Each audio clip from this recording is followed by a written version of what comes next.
Selama berlangsungnya World Water Forum WWF ke-10 dari 18 hingga 25 Mei 2024, pemerintah Provinsi Bali mengeluarkan kebijakan pengaturan mobilitas angkutan barang.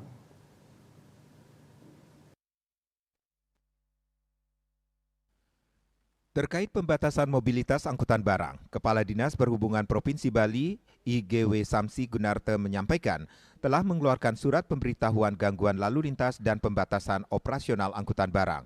Surat pemberitahuan di Sub Bali itu merupakan tindak lanjut dari SE Kementerian Perhubungan nomor 5 tahun 2024 tentang pengaturan lalu lintas selama masa penyelenggaraan 10th World Water Forum tahun 2024 di Provinsi Bali.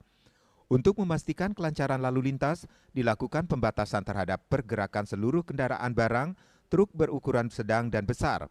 Pembatasan mulai pukul 08.00 hingga 20.00 WITA pada tanggal 18 dan 19 Mei 2024 di sejumlah ruas jalan, yaitu Bypass I Gusti Ngurah Rai, Simpang Pesanggaran sampai dengan Nusa Dua, ruas jalan Jimbaran Uluwatu, dan seluruh ruas jalan di kawasan Kuta. Pembatasan dikecualikan bagi kendaraan barang yang mengangkut bahan bakar minyak atau bahan bakar gas, hantaran uang, keperluan penanganan bencana alam, barang kebutuhan pokok, dan kendaraan pengangkut logistik WWF.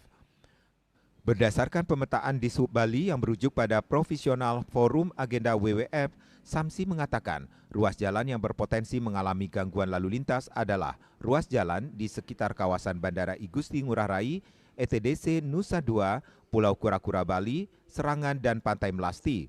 Ia menerangkan gangguan lalu lintas yang terjadi dapat berupa penutupan jalan dan pengalihan arus lalu lintas sementara saat dilakukannya sterilisasi untuk pengamanan VVIP. Selain itu, akan terjadi peningkatan kesibukan lalu lintas terkait pergerakan delegasi, peserta, dan logistik kegiatan WWF. Masih dalam upaya menjaga kelancaran lalu lintas selama perhelatan WWF, di Sub Bali menghimbau perencana perjalanan wisata, travel agent, dan pengemudi untuk mengatur efisiensi pergerakan, menghindari wilayah aktivitas WWF, dan menggunakan jalur alternatif dan melakukan konsolidasi perjalanan dari dan menuju Bandara I Gusti Ngurah Rai dengan kendaraan berkapasitas lebih banyak, serta menghindari penggunaan kendaraan pribadi dengan penumpang hanya 1 hingga 2 orang.